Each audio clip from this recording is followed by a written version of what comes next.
Man, EP, you got a face made for radio. Drop your weapon, drop your... Today you are going to learn 2 reasons how these will save your butt should you ever be forced to shoot a violent attacker in self-defense. And let me stress this, unless you are on the same level as some high-speed special forces operator, you would be a fool not to watch this whole video. Now let me explain exactly how these will save your life. These are dummy rounds. And dummy rounds expose the mistakes that you make while you are shooting. They expose the mistakes that you make that cause you to miss your target. Because if you miss your target on a calm and relaxed range, then you will surely miss your target when you are in a moment of panic and a violent attacker is trying to kill you. And then if you miss that violent attacker that's trying to kill you, then he's able to reach you and kill you. Now, the first way that I like using these dummy rounds in my firearms training is that they help me to develop motor muscle memory when I have a malfunction with my gun. Because when I have a malfunction with my gun, I need to build it into my automatic memory that I will tap and rack to get that bad round out of my gun so I can go back to saving my life again. So the first way that training with dummy rounds helps to save your butt is that they simulate having a malfunction while you are training on the range. Simply put, when you are shooting at the range and you reach one of these dummy rounds, your gun will go click instead of boom. And in a real life situation where an attacker is trying to kill you, if your gun goes click, you need to get that gun back working again in order to save your life. We have to remember that contrary to what anti-gun people say, guns are life-saving tools. If you have a violent attacker trying to kill you, more than likely it's going to be your gun that saves your life. So again, if you have a malfunction while you are trying to save your life, your gun goes click instead of boom, you need to get your gun working again as fast as possible to save your life. So the way that I like to train with these dummy rounds is by randomly loading them into my magazine when I am shooting at the range. Now I randomly load them into my magazine so that I am not expecting them when I am shooting. That way, when I reach one of those dummy rounds while I am shooting and my gun goes click instead of boom, then that is helping train me to automatically tap and rack my gun to get that bad round out of my gun so that my gun is back into the fight to save my life as quickly as possible. Now, keyboard warriors right now are typing on their computer saying, but EP, there's multiple malfunctions that you can have. There's double feeds and other malfunctions that take a different method to clear than tapping and racking. And folks, I know that there are other types of malfunctions, but what I have found over the years is that when you do have a malfunction while training, that 90% of the time, a good hard tap of the magazine and a good hard rack will take care of your problem. And if a good hard tap and a good hard rack will take care of your problems 90% of the time, then when split seconds count, when somebody is just split seconds away from killing me, I want to automatically resort to what's going to work 90% of the time to get my gun back into that fight to save my life. My belief is that if you take that split second to take a look at your gun to see what kind of a malfunction that you have before clearing it, that split second is more than likely going to cost you your life, because it's in that split second that bad guy will shoot you or reach you and stab you to death, or however he's trying to kill you. So for me, when I am training, I do a tap and a good hard rack, and then if that doesn't fix it, then I will go to the other methods to clear different malfunctions. So the way that I personally like to clear malfunctions when I am shooting is that when I am on the range,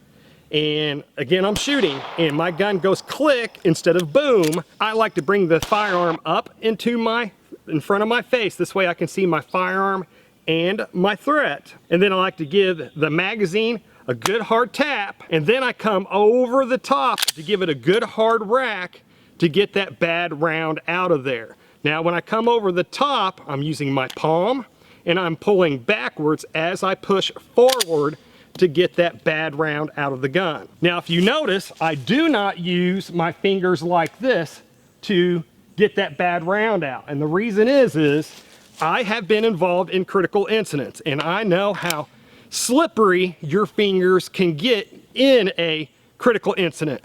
Your fingers can be sweaty, they can be bloody, but anyways, I like to do a gross motor skill instead of a more fine motor skill, and that's how I like to train. That way, if I have a malfunction in a real life incident while I'm trying to save my life, this should be what I revert to. Now, the second way that these dummy rounds can save your butt is that they expose the mistakes that you make while shooting. They expose the mistakes that you make while shooting that causes you to miss your target. Because like I said a few minutes ago, if you can't hit your target on a relaxed range like this, then you will surely miss your target in a real life incident where you are in a panic to save your life. Now, when I am helping new shooters, the two most common mistakes that I see shooters make is where they hit low left, especially if they're right-handed shooters, on their target, and that's from where they death grip their gun. Or I also see where they hit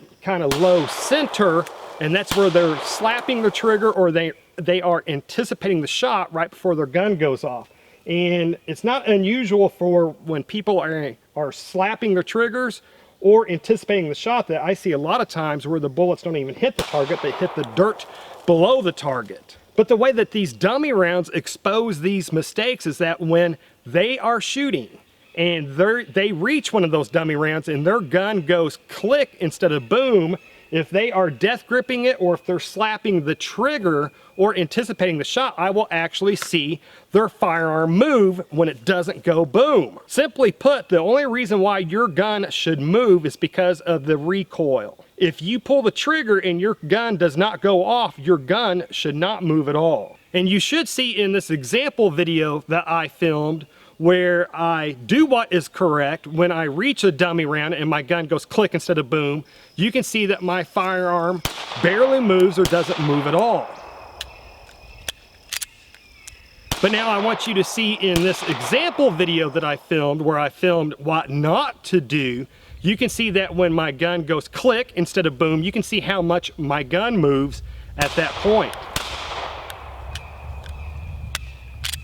And to hopefully simplify this, if your gun is moving that much while you are shooting, you may still hit your target if you are close enough to it, but once you start getting any actual distance there, that is where you will actually start missing your target or hitting your target in non-vital spots. So anytime I see a newer shooter hitting low left if they're a right-handed shooter, or low right if they're a left-handed shooter, or hitting towards the bottom of their target, I will randomly load some dummy rounds into their magazine, hand them that dummy magazine, let them shoot, and then when their gun goes click, when they reach one of those dummy rounds, when their gun goes click instead of boom, I look to see if their firearm moves. And I will also regularly videotape the students when they reach one of those dummy rounds so they can see for themselves how much their gun moves when their gun goes click when they hit one of those dummy rounds. So if you are also hitting low left or low right or really low on your target instead of kind of more center mass,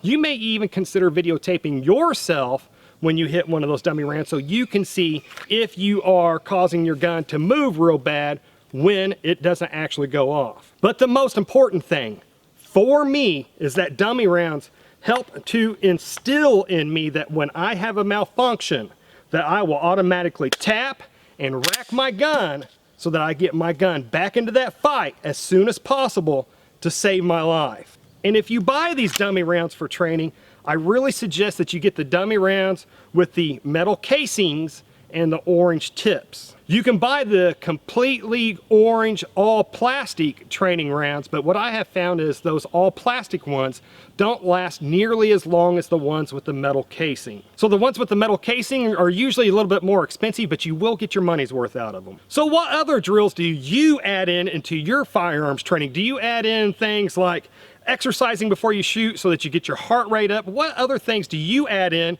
Comment down below. And did you know that if you intentionally shoot your violent attacker in his arm or in his leg so that you only wound him instead of killing him, did you know that more than likely he is still going to end up dying, but that he will end up killing you also? So to learn what most people don't know, click on the video that should be appearing on the screen just about now to learn that powerful knowledge. Anyways, folks, this is enough internet for me today. I do need to get back to training. And folks, if you made it this far, hey, thank you very much for watching. And I pray that you have a good night.